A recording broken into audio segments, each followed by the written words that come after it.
Ladies and gentlemen of No DQ, I am T Fame, and I am here to do a little video for the site. I hope you guys like.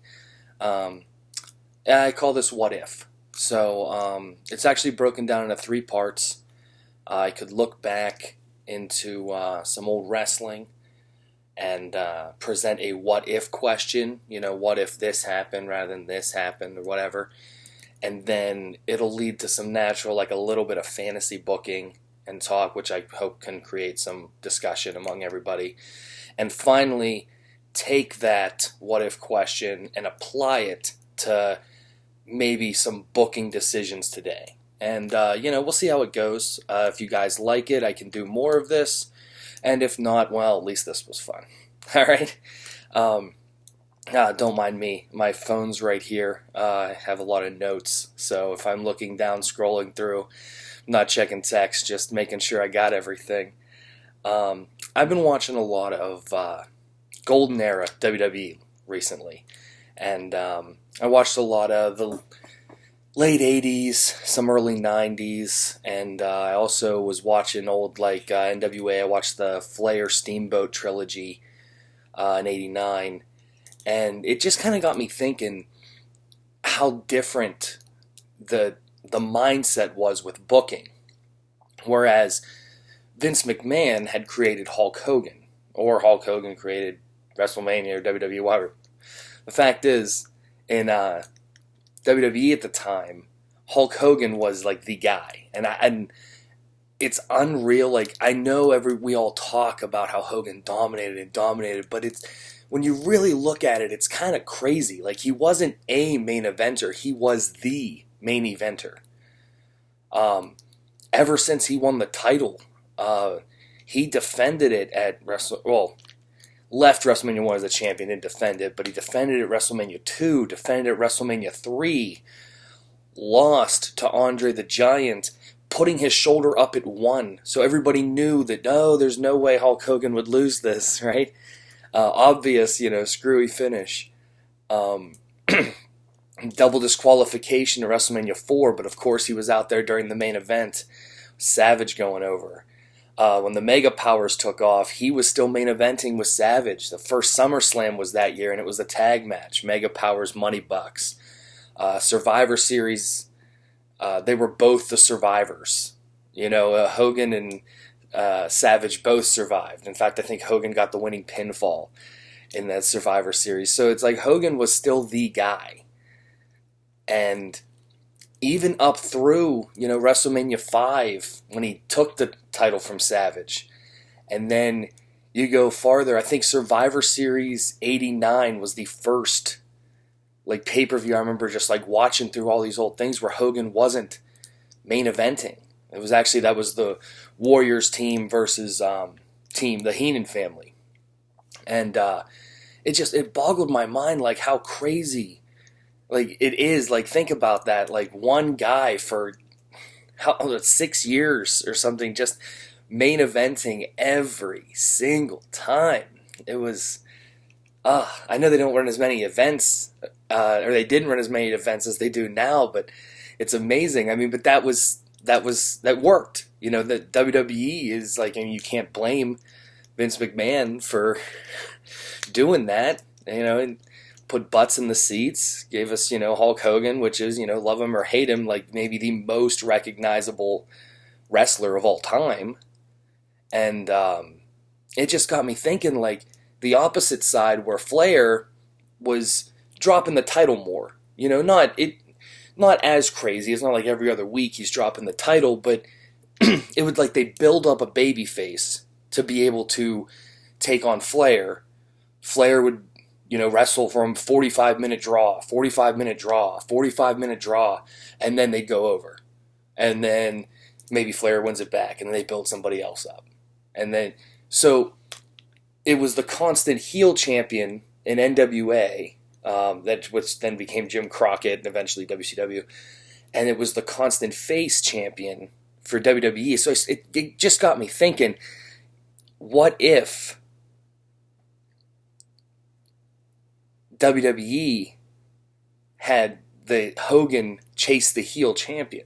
Rather than the heels coming at Hogan, who would he have faced? Who would other baby faces have chased back then? And through watching, I mean, there's a ton of great guys. You know, I mean, obviously we've already talked about Hulk Hogan here, little Hasbro figure, and talked about Ric Flair, and you know, you can't blame either one. They put the title and made the face of their company like the guy. You know, Hogan was the guy, Flair was the guy. Like, that's just how it was.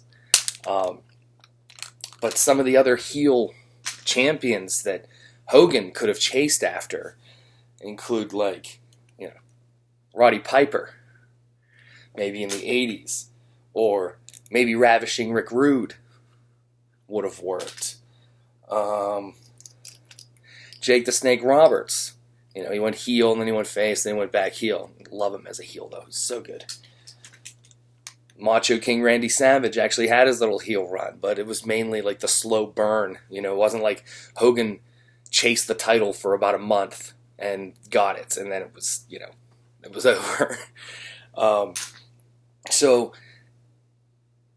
just the only person to pin Hogan clean, I believe, that I saw, that I can remember, unless there's some crazy video out there, the entire time was Ultimate Warrior. WrestleMania 6, like, was the first person. Like I said, he got pinned by Andre, or he got counted out, or disqualified, or, you know, something. But, like, you know, Warrior was the only one to just pin him clean, beat him clean.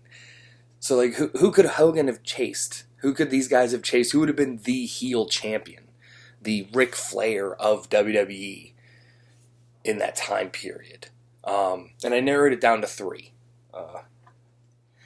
Obviously, Andre the Giant. You know, you can't... The monster heel. It's a staple in wrestling. It'll always be around, and it'll always be a way to build up the babyface in creating this monster destructive heel. Which WWE kind of did WrestleMania 3, but I mean, obviously Hogan was the champion and he never lost, so it was just, you know, is this the guy to dethrone Hogan? Like, what if it was reversed? What if it was, Hogan's the guy, right? Hogan's our guy. He can beat Andre. Number 2, yep, Mr. Perfect here, Kurt Hennig. Mainly because he would have been on the opposite side, rather than be like the monster heel. He was the technically sound, the guy who would have a good match with just about anybody. I watched some Saturday Night Main Event, I believe it was in 1990. Yeah, so it was shortly after Hogan lost the title to Warrior. Saturday Night Main Event match where Mr. Perfect wrestled Hogan, and it was a pretty good match. You know, not normal Hogan finish, but pretty good up until then. I mean, bumped the hell out. Like, Kurt Hennig bumped his ass off for Hogan, and it turned out pretty good.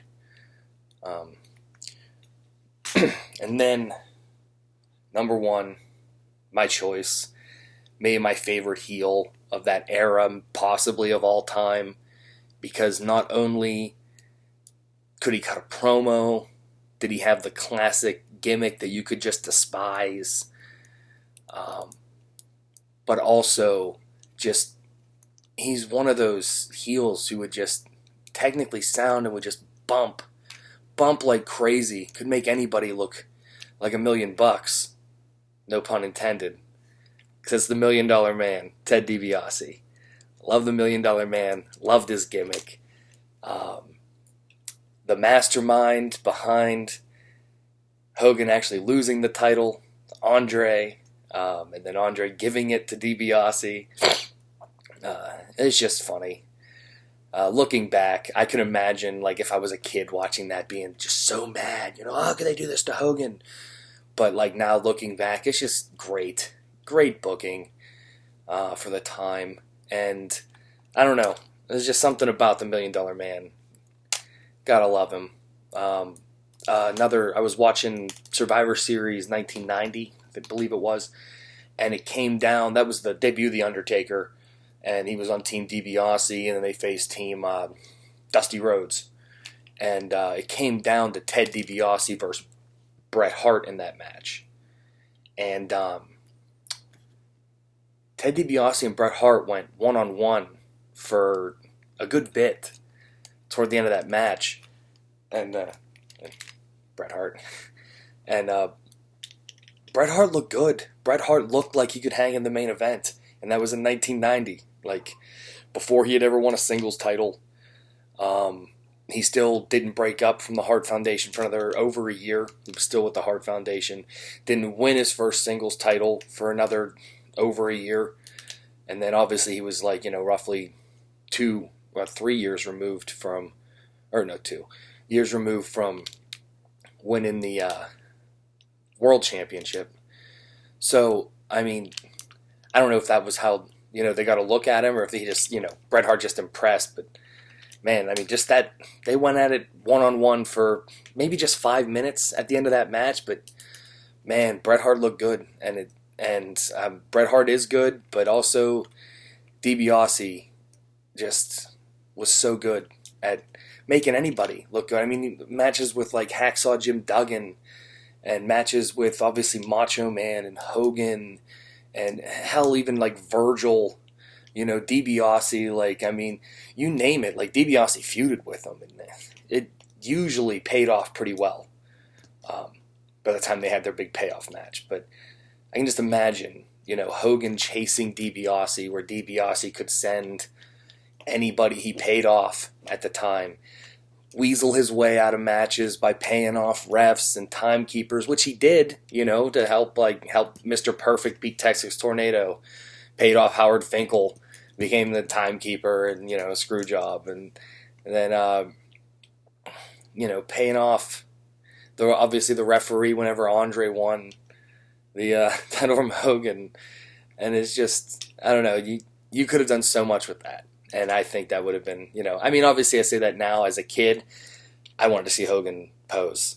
I mean, I think a lot of kids watching wrestling did. That's what we did. We ate our vitamins. We said our prayers. We were Hulkamaniacs. So, but yeah, those were just my choices for who could have possibly been the heel that Hogan would chase. And then I also want to look at what can we learn from this? What can we do? And maybe a little bit of a stretch, but in the wake of AEW All Out, AEW has a big decision to make. They are going to crown their first AEW World Champion.